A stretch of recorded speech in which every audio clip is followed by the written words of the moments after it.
How to use Hubspot for lead generation.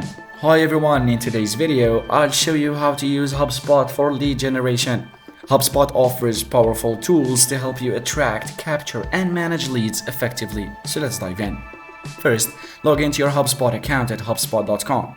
If you don't have an account, sign up for a free or paid plan based on your needs. Navigate to marketing in the top menu, then select lead capture and click on forms. Click create form to start building a lead capture form. Customize fields to collect necessary information like name, email and company. Go to marketing and select landing pages. Click create landing page and choose a template.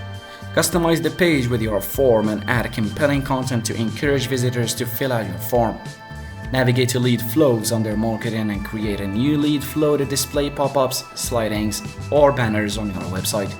These can help capture leads by offering valuable content or incentives. Create targeted email campaigns to nurture your leads.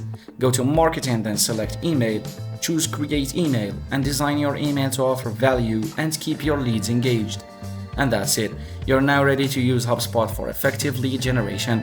For more tips and tutorials, check the description below. Thanks for watching, and I'll see you in the next video.